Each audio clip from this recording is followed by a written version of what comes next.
Hey there everyone, how's it going? Hopefully well. As promised, this is going to be the first video in my mini web wedding DIY series, and in this video I will be showing you all the materials used to create my wedding invitation as well as where I purchased them. So please keep watching. Alright everyone, so please do know that I got the basic idea for the wedding invitation after watching a video on YouTube where the person that was using this particular template visited this website, www.loristamps.com. Once you visit that website, you'll print out the template. I will be sure to include directions on how to navigate through that website and get to the template. So once you print out the template, you want to cut out all the pieces. Now, as much as I like this template, I thought it was a little too small for using it for my wedding invitation. This is how small it would be if I used the just the template itself. So I needed to improvise a little bit and make this template my own, which is what I'll be showing you next. After cutting out the template pieces, what I did was I took a regular printer paper, okay, and I folded it in half. The next thing I did was I took this portion of the template and I placed it down on my paper, and I just did it where the tip of that wouldn't go over the end of my paper. Using a pencil, I traced that outline there and I traced the bottom, leaving me with something like this. Once I did that, you're going to cut this out, okay, and then you're going to have the basic template for this portion, which will now be a lot bigger. So it just added on some length to this. To get the dress, all I did was I placed that on here and I kind of just outlined a little further out to make it even with now creating a bigger card. Once I did all of that, once you do that, you're going to cut that out as well, and then take your paper pieces and pretty much just trace them onto cardboard. And the reason why is because these are going to be your template pieces.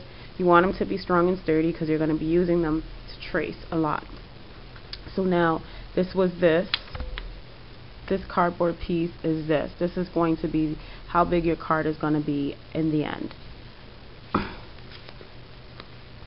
This is my dress piece, which you can see compared to the template. Now it's a lot bigger, and you'll keep the vest and the bow tie the same size. So now you have all your pieces traced on cardboard, and this was just a recycled box from Fruit Snacks. You could use a cereal box. If you have the cardboard, use that. But there you go. Those are going to be your main things. Very important. Alright. Here's a quick recap on making your template. Again, take a piece of white computer paper, fold it in half. Take this portion of your template and trace it onto the paper. Proceed to cut out, and that will be your template. To make the dress portion, you're going to take the dress, align it, and to make it bigger, you're just going to move it out a bit, trace the outline, and then cut that out, and there you have the template for your dress. Alright, here are the basic materials needed to create your invitation. Okay, so first we have specialty paper,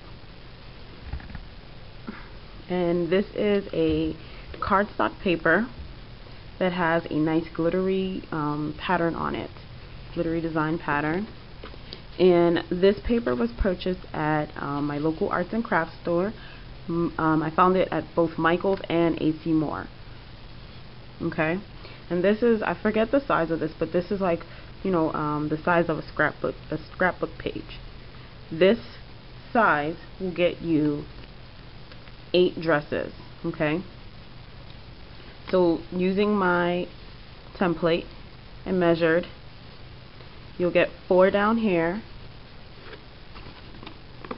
and 4 on the other end. In between that, you will get 8 of these, about 8 of these vests that you'll be tracing in between the dresses, which I'll show you later. Moving on, the next item is the black cardstock paper. And this is going to be the card itself. This is going to be the actual card. This was also purchased at Michael's, and it comes in a pack of 50 sheets. The next item you'll be needing is scissors. Please make sure that you have nice, durable, and scissors that aren't just like your everyday scissors, that that they're actually arts and crafts scissors, because you need a good pair of scissors that is going to cut well and get the job done right for you.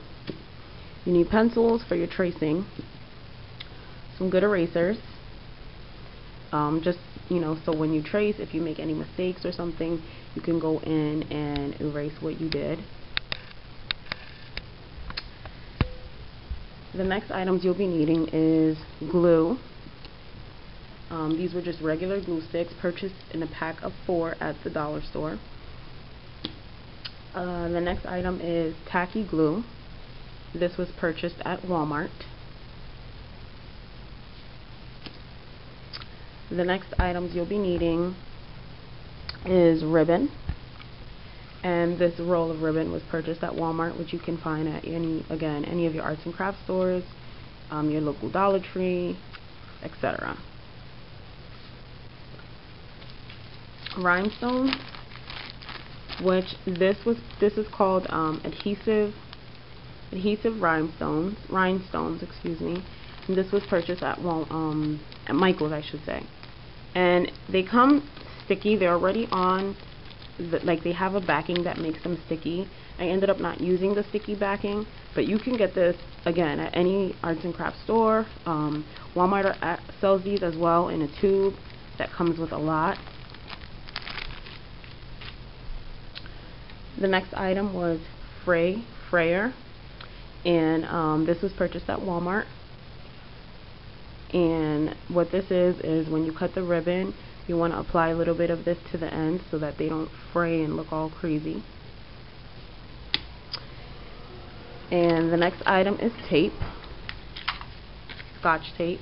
You can use double-sided tape, which is really good, or just regular tape, even that isn't double-sided. Either or works well. And then the last item was this fancy thing here. I forget exactly what the name of this is, but what it is I purchased this at Michael's, and the brand, this is a Martha Stewart brand, and what this is it just pretty much stamps your paper. You stick your paper in. I'll actually show you guys how it works. You put your paper in and you punch this, and this creates the design for you. And there you have the design. It's pretty cool. There's a whole wall of them where I purchased this at Michael's, and they have a lot of different designs. But this is the pattern that I went with. This is like I think it was called lace. But this was a pattern that I liked, and I went with this.